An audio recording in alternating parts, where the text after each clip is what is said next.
Welcome to Bullies, Wimps, and Poverty Pimps, a bi-weekly podcast with me, Dr. Kish Cumi Price. Look at her. She thinks she's cute. She thinks she's smart. I remember the young bullies saying things like that to me in elementary school. And of course, I would try my best to avoid them. There wasn't fear attached, but there was frustration. I was annoyed that they had no clue what I actually thought about myself. Yet here they were telling me who I thought I was and broadcasting it to the world, or at least my little world at Doyle Ryder Elementary School in Flint, Michigan. I thought I was cute, is what they said. I thought I was smart. As I tried to understand what I had done to cause such a spotlight for them to even notice me, or what I had said that would have caused them to obviously not like me, I couldn't reach any answers that made sense anyway. I welcome you to the second episode of Bullies, Wimps, and Poverty Pimps. Until I began to process what they actually said, she thinks she cute and she thinks she's smart, I had grown accustomed to correcting my own English as I matriculated through school. So, I still struggle with it at times, resisting what I want to say for what's considered proper English. So I'm sitting there one day after carrying the weight of their words as I went to my class, and it just hit me as I'm sitting there, as I'm actually correcting their English in my head on that particular day. I'm thinking, no, it's actually, she thinks she's cute and she thinks she's smart. Say it right if you're going to say it at all. That's what was going through my head. Then it hit like a ton of bricks and it sat heavy on me at that time. I said, no, they think I'm cute and they think I'm smart. Then I felt sad for them. My frustration then turned into sadness. I thought they must not feel like they are cute or smart. In fact, they might feel ugly and stupid. And then I wondered who made them feel that way.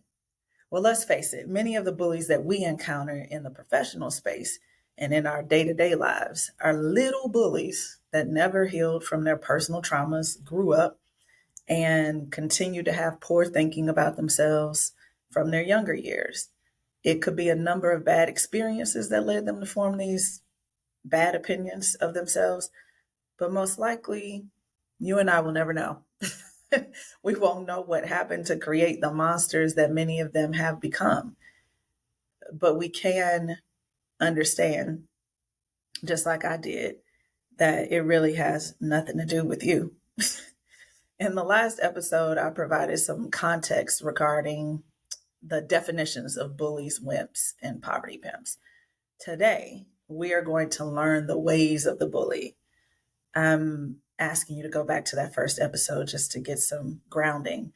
But bully strategies become more pronounced as we understand why they choose to bully in the first place. Generally, their motives are derived from their faulty assumptions and typically selfish ambitions that lead to their crisscross actions. And no, I didn't say crisscross. I use the word quisquos, Quisquous, which means hard to deal with, dubious, of people having a character difficult to assess. And that was my attempt at applying the word genius word of the day to my vocabulary. But yes, bullies specialize in quisquos behavior. So why should we even care about how bullies think? If you really think about it, don't you reach a certain age where you can just choose who's in your circle and avoid places and spaces where you feel like bullies thrive or where they occupy space? Sure. But the problem is most of us cannot avoid or afford to avoid going to work. The truth is that bullies are everywhere. They're at restaurants. They're in the workplace. They're at your kid's school. They are just more dangerous when they are in professional settings and you have to work with them, especially if they have certain authority or authoritative power, right, that they can use as a weapon against their victims. Around the time, and it's kind of providing some context here, around the time that I was working to publish the first episode of this podcast, I became aware of Dr. Antoinette, known as Bonnie, Candia Bailey's death. She attended Lincoln University to attain her Bachelor of Science degree in sociology, just giving you a little bit of history. She received her MA from Michigan State University in rehabilitation counseling. And then she completed her doctoral studies in leadership at North Carolina A&T University. She had an amazing career in higher education that led her back to where it all started, her alma mater, back to Lincoln University. She accepted a role as the vice president for student affairs. When she was hired into this role, she started it in May of 2023. However, she received a termination letter on January 3rd of 2024. These dates matter for a reason, as you will hear as we go on. But how does a beloved member of the Lincoln University campus and community and the greater community of impactful higher ed leaders in our nation receive such a letter, a termination letter, when she had not even been in the role for a year and had a wonderful career that preceded that position? Most universities would not have even issued the employee's annual review at that time because it hadn't hit a year yet. It's about 8 months. It is stated that she sent an email to her direct report, which was the university's president, John B. Mosley, on January 8th, 2024, alleging that he had subjected her to months of harassment, bullying, and racial discrimination. Alumni who spoke with her after she received the termination letter said that she had shared many concerns about the president and his performance. It was alarming. She stated that he was controlling and unwilling to take input, in her words. The reason why this story is so impactful is that Dr. Bonnie died by suicide on the same day that she sent the email at the age of 49. Her death inspired people to protest on campus, and it also galvanized a national discussion of the mistreatment of Black women in higher education. Her dissertation is titled My Sister, Myself: The Identification of Sociocultural Factors That Affect the Advancement of African American Women into Senior Level Administrative Positions. Now, it is highly ironic and infuriating that this intelligent and impactful leader identified and deeply researched the struggle that many Black women have in senior level administrative positions, only for her to die as one of the many victims of such abuse. As she stated in her abstract for that dissertation, she said attempts must be made to address the issues that confront African American women, such as being treated like the help, outsiders, keeping them away from the table, having a voice, and discounting their experiences, skill set, and value to higher education because of their race, age, and gender. Well, I shared all of that because her story was a gut punch for me. I felt like I knew Bonnie and her struggle and had never even known of her until the story of her death. Why? Because Bonnie was me. Bonnie was she. The she who stands for the better way. She who stood for justice. She who identified the problems and worked to call them out and solve them. She operated within the proper channels to no avail. Ultimately, the abuse that Bonnie endured led to her death. That is why this topic is so important. People are being subjected to abusive situations in the workplace and feel like they have no power or support to do the work that they were hired to do. Name one day of the week in which that is okay. The answer is there is not one day. There will never be a day that that is okay. Not today is the charge. And I encourage you to not only identify bullying as abuse and mistreatment, but to stand against it for you and your fellow colleagues and community members. We say, not today. So let's move into sharing how to identify these bullies and their strategies. If we understand how they move, we can identify them and work to remove them from their domains. So, bear with me as I share this, but it's highly important. I'm going to share an article written by Dr. Dorothy Susskind, I hope I'm pronouncing that correctly, in Psychology Today, entitled The 6 Stages of Workplace Bullying. Workplace bullying begins like a blister, small and undetected. Over time, however, it can render targets immobile, fully engrossed in pain, and completely surprised by what transpired.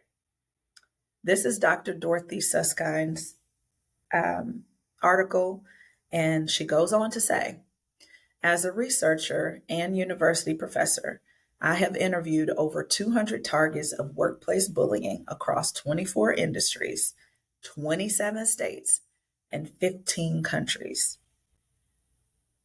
So this is a global issue. That's my sidebar. Back to the article. Most of these individuals were unaware that they were under attack until deeply rooted in the battle. Many experienced relief when they were able to name the abuse and understand the stages of the bullying cycle. According to Davenport, Schwartz, and Elliott, workplace bullying is a malicious attempt to force a person out of the workplace through unjustified accusations, humiliation, general harassment, emotional abuse, and or terror.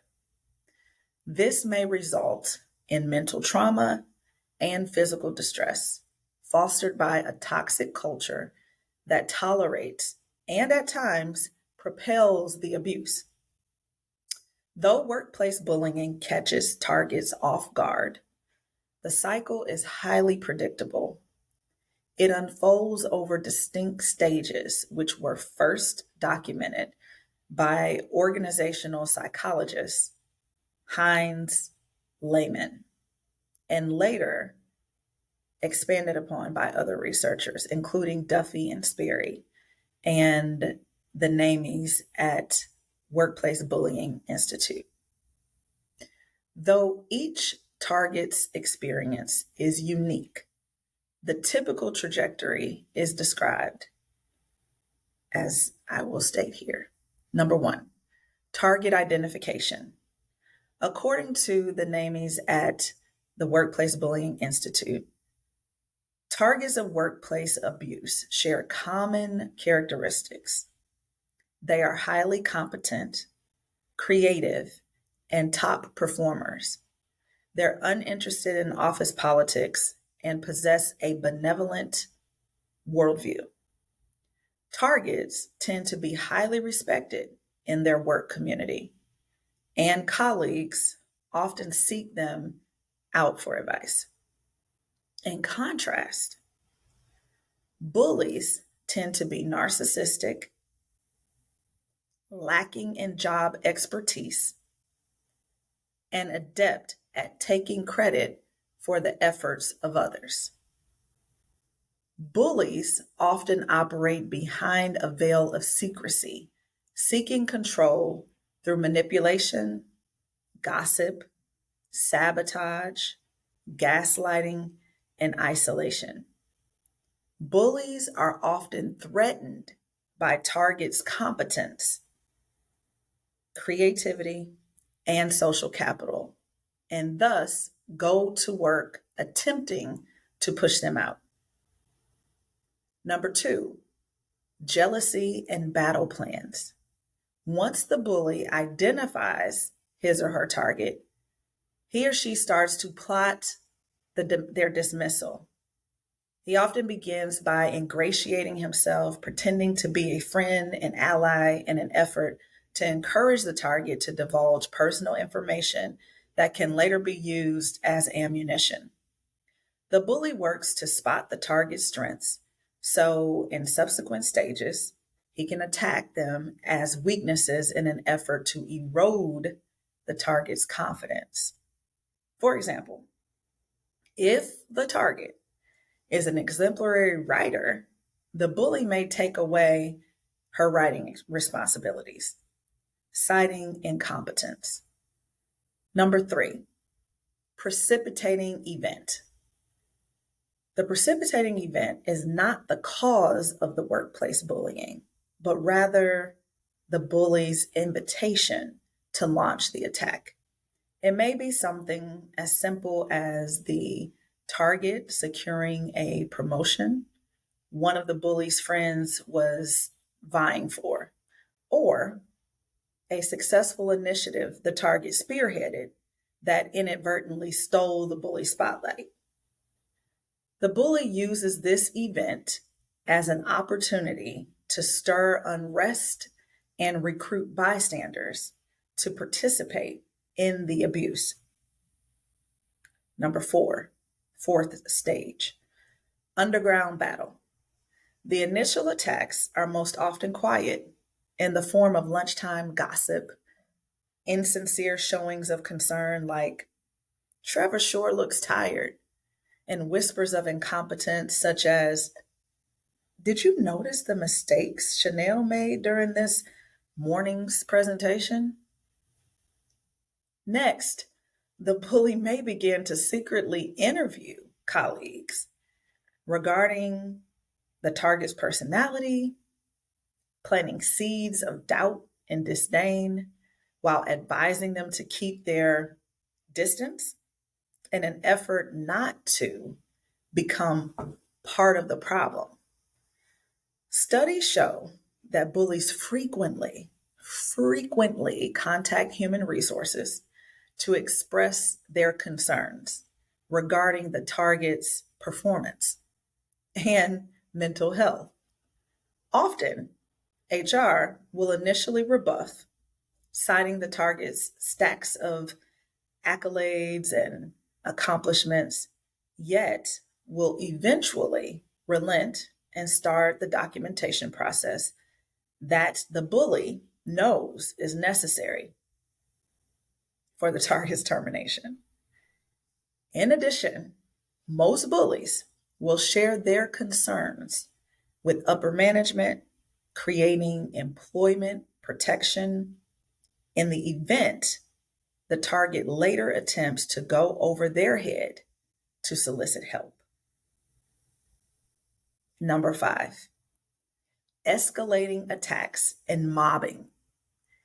HR may place the target on a performance improvement plan, known as a PIP, offering vague reasonings and unattainable goals. At this point, rumors will often intensify, the sabotage increases, and the target will be uninvited to meetings and social events and then be penalized for missing information, witnessing the abuse, and fearful of being targeted next. Most bystanders join in on the bullying and cut all friendly contact with the target. As the stress compounds and the isolation intensifies, the target's feelings of hopelessness can be overwhelming.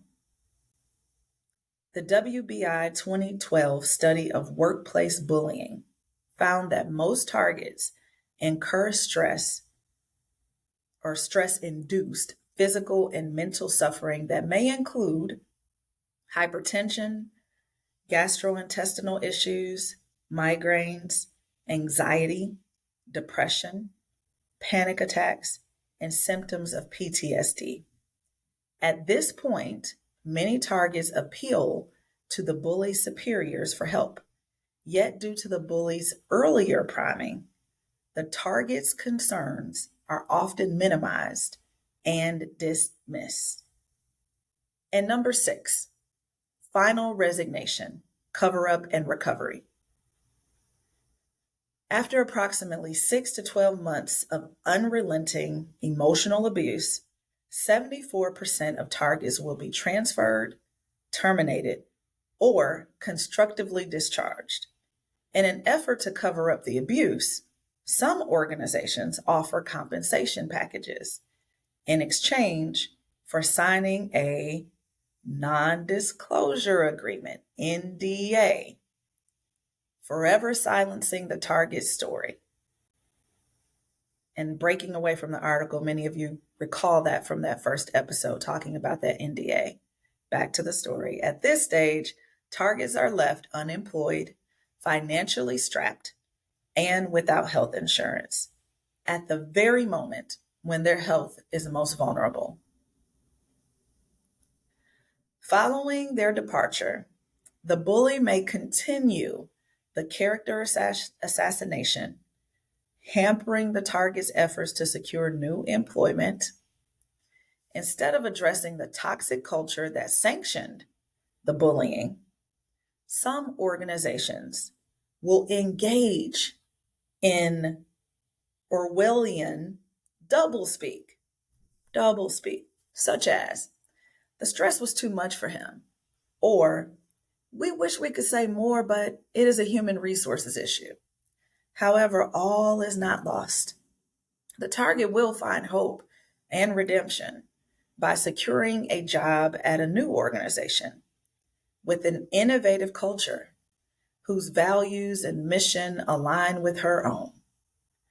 Many targets also find healing by lobbying for the enactment of protective workplace legislation and advocating for others who have had their dignity stripped at work. It is important to understand the trajectory of workplace abuse because that which can be identified can be stopped. Bullying can be called out. Bystanders can become upstanders, and creativity can thrive in the context of an organizational culture that insists on psychological safety on the job. And that is the end of the article. Why was it necessary to share that information in its full form? Well, it is because we sometimes ignore the obvious. It is nearly impossible to effectively work with a bully. That's the obvious. As you saw those 6 stages play out, working with bullies in authority is on another level and can be compared to working to accommodate egos and inferiority complexes while simultaneously feeling forced to pretend that you are in the presence of superiority. To expose that you know the truth of the matter. What is the truth of the matter? Well, the truth of the matter is that bullies in authority are typically inferior in their academic and emotional intelligence, which is a major attribute, or which are major attributes for their bullying behavior, is to face possible ridicule or even the loss of your job for calling that out. Working with bullies is similar to trying to put lipstick on a pig. It just doesn't work. Dare we put lipstick on the pig and then say she thinks she cute? No, because then we have become the bullies. David in the Bible had this to say about bullies with power in his prayer to God. He reached down from on high and took hold of me. He drew me out of deep waters. He rescued me from my powerful enemy, from my foes who were too strong for me. They confronted me in the day of my disaster, but the Lord was my support. He brought me out into a spacious place. He rescued me because he delighted in me. The Lord has dealt with me according to my righteousness, according to the cleanness of my hands. He has rewarded me, for I have kept the ways of the Lord. I am not guilty of turning from my God. All his laws are before me.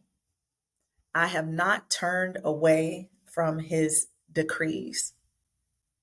I have been blameless before him and have kept myself from sin. The Lord has rewarded me according to my righteousness, according to the cleanness of my hands in his sight.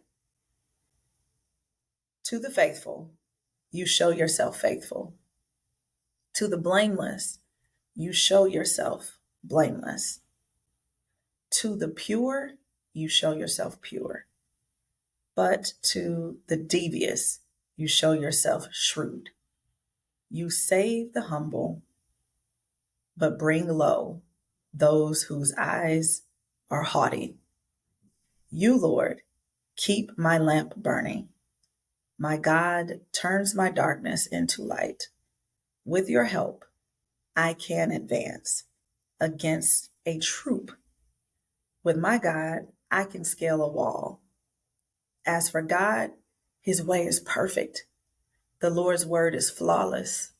He shields all who take refuge in him. For who is God besides the Lord? And who is the rock except our God? It is God who arms me with strength and keeps my way secure. He makes my feet like the feet of a deer. He causes me to stand on the heights. He trains my hands for battle. My arms can bend a bow of bronze. You make your saving help my shield, and your right hand sustains me. Your help has made me great. You provide a broad path for my feet so that my ankles do not give way. And that was from the 18th Psalm. And my prayer is that your ankles will not give way as you stand. And I will close with this proverb. Getting wisdom is the wisest thing you can do. And whatever else you do, develop good judgment. If you prize wisdom, she will make you great. Embrace her, and she will honor you. Thank you for continuing this journey with me. And my prayer for you is that you gained some knowledge today that can be applied to your life and the lives of others as wisdom. Let's value wisdom and walk in the power that we have so graciously been given together so that no one of us has to walk alone. I will close this episode by uplifting the bravery of Dr. Bonnie Candia Bailey. And I ask that in her memory, you do not turn away from bullies or those who are the victims of such abuse. Join me back here in a couple weeks as we continue this journey. And in the meantime, be bold, be courageous, be unpimped.